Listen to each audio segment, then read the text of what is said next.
है। संसद की नई सिर्फ इमारत नहीं है, वो एक प्रतीक है और अब जो है उसके ज़रिए नए भारत की तरफ हम लोग बढ़ रहे हैं। ये बात मैं इसलिए कह रहा हूँ क्योंकि स्पीच दी गई प्रधानमंत्री जी की ओर से और उसमें पिछले 75 सालों के आज़ादी के इतिहास को योगदान के तौर पे, भारत के बदलाव के तौर पे, राजनीतिक संस्कृति और चरित्र में बदलाव के तमाम चीज़ों को याद किया गया और आज़ादी के बाद से अब तक कैसे कैसे ये देश आगे बढ़ा, अपनी स्थिति दुनिया भर के सामने रखी, उसमें जिक्र किया गया, चर्चा की गई, याद किया गया। ऐसे मौके होते हैं जब इस तरीके की बातें होती हैं। पूरा विपक्ष मौजूद था उसमें, जो आजकल इंडिया अलायंस के तौर पे है।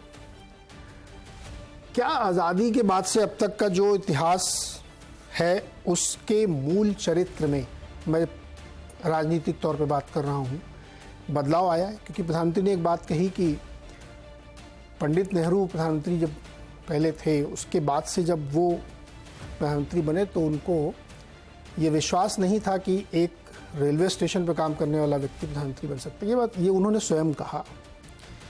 लोकतंत्र की मजबूती है, भारत की उस शक्ति को आप देख रहे हैं कि हर व्यक्ति के लिए यहाँ पे राजनीतिक तौर पे अपनी भूमिकाएं हैं, अगर आप उसका प्रयास करें। मैं इस जर्नी को, इस बदलाव को विशेष सत्र जो बुलाया गया संसद में, उसके तौर पे विद्वानों के साथ समझना चाहता हूँ। आजकल में क्या होने वाला है, किस तरीके से कौन से बिल आ जाएंगे, अटकलबाजियों से इतर थोड़ा सा गंभीर प्रश्न जो हम सब के मन में लोकतंत्र और देश को लेकर के खड़े होते हैं, राजनीति जिस तरह से बदल रही है उसको लेकर के खड़े होते हैं, उनको समझने की कोशिश की जानी चाहिए और मैं वही आज करने की कोशिश करूंगा।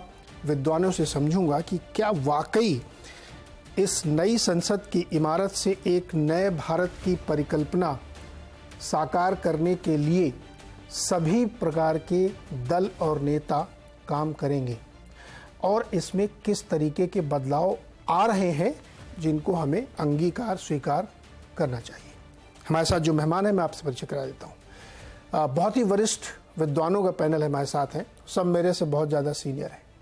वरिष्ठ पत्रकार रामकृपाल सिंह जी हैं, जिन्होंने पत्रकारिता में तो लंबा तजुर्बा है, ये अपने सामने से राजनीति के बदलते हुए गुजरते हुए देखा है। शिवकांत शर्मा जी हैं, भारत ही नहीं ये तो विश्व की राजनीति को रोज दिन में देखते हैं कि और कंपैरेटिव स्टडी भी रखते हैं। शिवकांत जी का बहुत बहुत स्वागत है। वरिष्ठ पत्रकार सतीश के सिंह जी हैं, उत्तर भारत की ही नहीं दक्षिण भारत पे भी आजकल बहुत गजब की टिप्पणियां सतीश जी की होती हैं और बहुत लंबा अनुभव सतीश जी का है। और युवा साथी हर्षवर्धन जी, लेकिन ये भी आजकल राजनीतिक तौर पे काफ़ी विचार विमर्श में शामिल रहते हैं। आप सबका सर बहुत बहुत स्वागत है और नए संसद भवन की आप सबको बहुत बहुत शुभकामनाएं।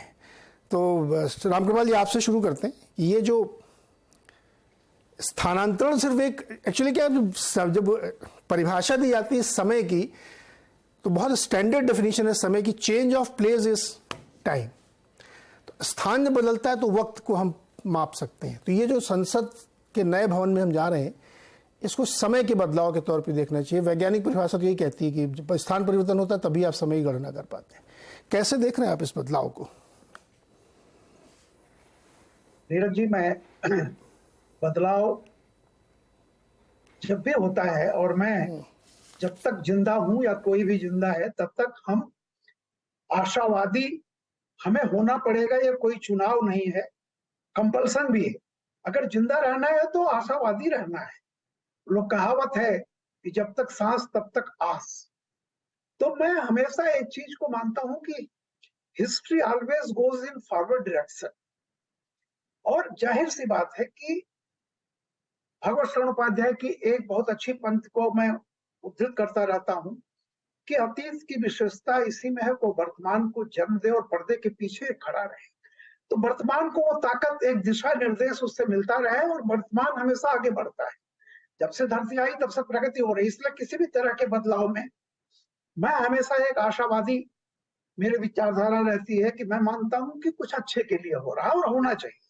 परिवर्तन हमेशा ये नहीं होता कि परिवर्तन में कुछ चीजें निगेटिव नहीं होती हैं, लेकिन क्या करेंगे, जिस बहुत सारे दिक्कतों के बावजूद वही है कि मुश्किलें हैं राह मंजिल में, हौसले हैं आजमाने के लिए। तो मैं तो एक बदलाव देख रहा हूं। और अगर मैं कहूं कि आज का जो इस संसद में जो रहा है, जो भाषण रहा है मोदी का, या पिछले दिनों से जो चीज रही है, अगर मुझे दो चीजें जो समझ में आती हैं, एक तो देखिए, ये जो तमाम लोगों की आशंकाएं रहती हैं कि क्या होगा नहीं होगा, मैं इतना एक बात कहता था कि जो भी ये विशेष सदन में अगर कोई चौंकाने वाली बात होगी, अगर कुछ ऐसा होता है, हो सकता है कुछ परंपराएं टूट रही हों, लेकिन मैं हमेशा एक चीज को देखता हूं, अगर वो कोई राष्ट्र हित के लिए कोई सेक्रेसी बरती गई है या किसी तरह की बीच कोई चीज है, तो मैं उस पर नहीं जाता। और मुझे पूरा विश्वास है कि जो भी होगा वो एक राष्ट्र के बेहतरी के लिए होगा। वो जून 75 की तरह नहीं होगा, इमरजेंसी जैसा कोई फैसला नहीं होने जा रहा है, इस बात की मुझे पूरा भरोसा है। दूसरी बात देखिए, जो आज मोदी जी ने एक बात कही है, और लगातार 2014 जब से आए हैं, जिस चीज को मैं हमेशा ये मानता रहा कि 140 करोड़ हमारे देश की आबादी है, 10 साल पहले कम रही होगी, 120 पर 125 मान लीजिए। इतनी बड़ी आबादी में श्रम की प्रतिष्ठा को, डिग्निटी ऑफ लेबर को अगर सम्मान नहीं दिया जाएगा, तो हम कभी भी उस सामंतवादी मानसिकता से नहीं उबर सकते जिसमें एक पकौड़ा बेचने वाले का मजाक उड़ाया जाता है। हमारे बहुत सारे मित्र हैं, ये तो बीबीसी में बहुत दिन तक रहे हैं, देखा होगा, ये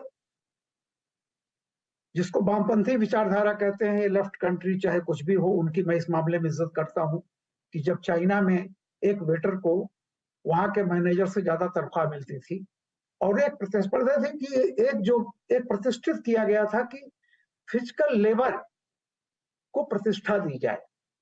चाणक्य ने कहा था परिश्रम स्वयं आनंद है। और जब भी मौका मिलता है, देखिए डिबेट में जहां होता है, मोदी उस तबके को जरूर नमन करते हैं। आज उन्होंने अपने भाषण में भी कहा। तो मुझे ये लग रहा है कि एक अच्छा जो बदलाव हुआ, शासक से एक लोकतंत्र बढ़ते बढ़ते अब सारी पार्टियां ये मजबूर हैं ये कहें कि हम शासक नहीं सेवक हैं। पॉलिटिकल कंपल्सन्स है कि अब एक सॉफ्ट सोशलिज्म सब अपना के चलते हैं कि नहीं भैया।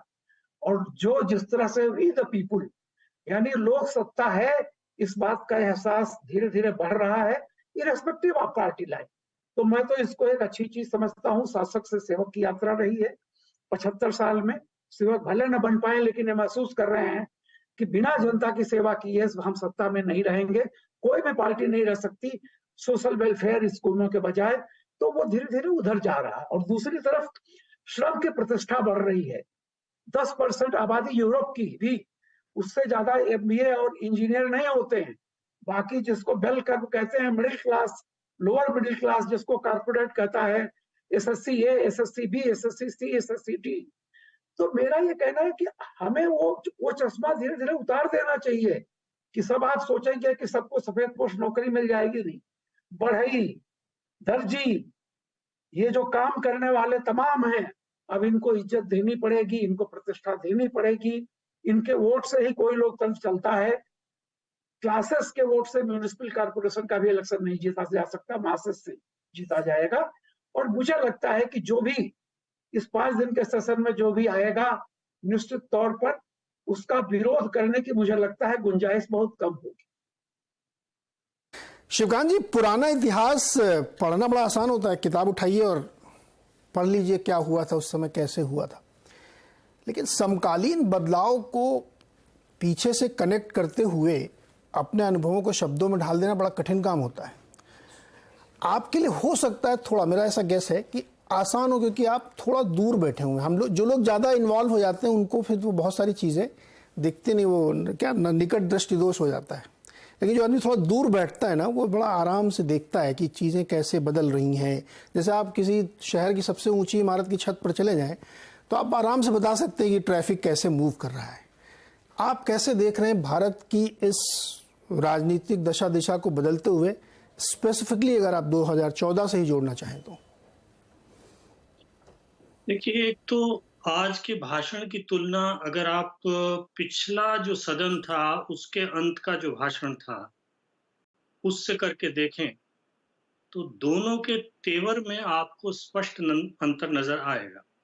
तो एक तो अच्छी बात मुझे इस सत्र की शुरुआत की ये लगी कि इसमें जिस तरह की भाषा या जिस तरह की विषय वस्तु या जिस तरह से पूरा भाषण पिरोया गया, वो वक्त की या कह लीजिए कि इस पल की गरिमा को ध्यान में रखते हुए किया गया, जो एक बहुत अच्छी पहल है। अब देखिए, जैसा कि हमने अभी कहा और सुना भी कि परिवर्तन अवश्यंभावी है और परिवर्तन का नाम ही दुनिया है। हमारे यहाँ तो संसार और जगत दोनों शब्द जो हैं, वो परिवर्तन के पर्याय ही हैं। तो परिवर्तन को तो आप रोक नहीं सकते, रोकना भी नहीं चाहिए। लेकिन कोशिश ये करनी चाहिए कि परिवर्तन बेहतरी के लिए हो। दुर्भाग्य से 75 साल का इतिहास भाषणों का या ये जो मंच है, इस पे एक और मुझे आज रुचिकर बात लगी, जो मतलब प्रधानमंत्री ने कहा कि ये जो स्थान है, एक बात जहां बार-बार बोली जाती है, तो उस बात की, उस विचार की आत्मा उस स्थान में बसने लगती है। जो हमारी जो मंदिर संस्कृति है, ये उसको आधार बना करके कहा गया कि नाद जो है, उस नाद से प्रकृति बदल जाती है उस स्थान की। तो उस लिहाज से आप उस स्थान को छोड़ के दूसरे स्थान में जा रहे हैं, आप लिफाफा बदल रहे हैं। लिफाफा बदलने से मजमून बदलेगा, नहीं बदलेगा, ये बहुत कुछ इच्छा शक्ति पर भी निर्भर करेगा। लेकिन आप सब जानते हैं, और उस ज़माने में जब नेहरू जी की सरकार थी और उसके बाद इंदिरा जी की सरकार थी, तो उस ज़माने में केवल हम लोग, पत्रकार लोग अंदर जाते थे, वो देखते थे, सुनते थे और फिर उसकी रिपोर्ट बाहर होती थी। ऐसा कोई ज़रिया नहीं था कि लोग देख सकें अंदर क्या तमाशा हो रहा है। तो ठीक है, वाद-विवाद होते थे और हमें मानना पड़ेगा, जैसा कि लिखा गया, जैसा हमें बताया गया, कि वो शालीन शैली में होते होंगे। कम से कम ऐसा नहीं होता होगा कि एक व्यक्ति बोलना शुरू करे और 50 लोग जो है वो हल्ला मचाना शुरू करें, क्योंकि ऐसा लगने लगा था कि सड़क में और संसद में जो अंतर होना चाहिए वो नहीं रह गया। यदि यही काम करना है तो सड़क है ना, पूरा देश है, वहाँ कीजिए। संसद कम से कम चर्चा के लिए, बैठ करके एक दूसरे की बात सुनने के लिए। और बात सुनने का मतलब ये नहीं है कि साहब मुझे कुछ कहना है, तो जितनी देर और जो मैं कहना चाहता हूँ, जिस वक़्त कहना चाहता हूँ, उसी वक़्त कहूँगा। अगर मैं नहीं कहता हूँ, अगर मुझे ये मौका नहीं दिया गया, तो लोकतंत्र नहीं है। ये तो हठतंत्र हुआ ना, ऐसे थोड़ी लोकतंत्र चलता है। कोई भी संसद, कोई भी संस्था कायदे कानून से चलती है। आप अपनी बारी का इंतज़ार करें। यहाँ सबसे बड़ी, हमारे यहाँ जो सबसे पुरानी परंपरा है, संसदीय परंपरा, वो तो लंदन में वेस्टमिंस्टर की है। आप वहाँ की बहसें उठा के देखिए, ठीक है, वहाँ भी स्तर थोड़ा गिरा है, कम से कम भाषा का स्तर गिरा है। जिस तरह जो तंज़ और व्यंग्य जिस तरह से किए जाते थे, उनका स्तर भी थोड़ा गिरा है। लेकिन फिर भी ज़मीन आसमान का फ़र्क है। जब एक वक्ता खड़ा होता है, उसको 5 मिनट का समय दिया जाता है, तो वो 5 मिनट से 1-2 सेकंड से ज़्यादा आगे नहीं जाता। 5 मिनट से पहले अपनी बात खत्म करता है।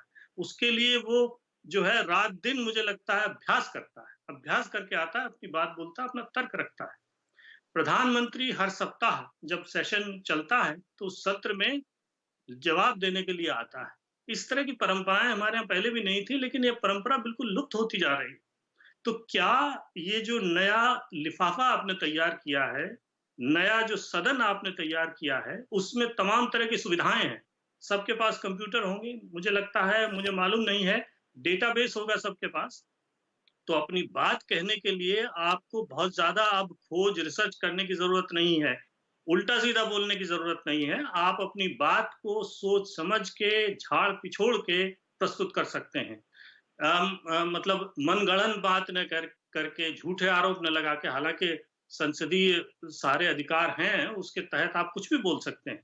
लेकिन बोलने से पहले पूरी दुनिया देख रही है, उसके बाद वो छपता है, वो रिकॉर्ड में जाता है। तो ये सारी जो चीज़ें हैं, ये अनुशासन है, जो आत्मानुशासन। आप अभी कुछ देर पहले हमने जो है बात की काम के सम्मान की। ठीक है, छोटे से लेकर बड़े के काम का सम्मान होना चाहिए, ये बड़ी अच्छी बात है। लेकिन उस काम के सम्मान की जो संस्कृति है, उसका प्रतिबिंब हमें संसद में भी तो दिखाई दे। सांसद भी अपने काम के प्रति समर्पित है, वो अपने काम को सम्मान देता है, अपने अपने पद को सम्मान देता है, अपने कर्तव्य को सम्मान देता है, ये उसके भाषण में झलकना चाहिए। तो दुर्भाग्य से पिछले 15-20 साल में जो हुआ है, जिस तरह का विभाजन हो गया है, मत विभाजन, विचारधारा का विरोध, टकराव जिस तरह से पैदा हुआ है, उस टकराव की बलि चढ़ गया है ये सारा का सारा जो संसदीय संस्कृति है, मैं मानता हूँ उसकी बलि चढ़ गई है। तो ये एक शुरुआत है, प्रधानमंत्री ने एक भाषण दिया जो उस पल की गरिमा के अनुरूप था। अब हम आशा ही कर सकते हैं कि नए सदन में जाकर के थोड़ा बहुत परिवर्तन हर सांसद के व्यवहार में, हर सांसद की भाषा में देखने को मिलेगा। और सबसे बड़ी बात तो ये है कि कम से कम कहने सुनने के लिए सांसद एक दूसरे के लिए जगह छोड़ेंगे, तैयार होंगे। जब तक आप दूसरे की सुनेंगे नहीं, अपनी जो है उस समय से बात कहेंगे नहीं, तो फिर संसद क्या है? तो बात आगे बढ़ेगी क्या? दुनिया क्या देखे और आप क्या मिसाल दुनिया के सामने पेश करेंगे? तो ये सबसे बड़ी बात है। सतीश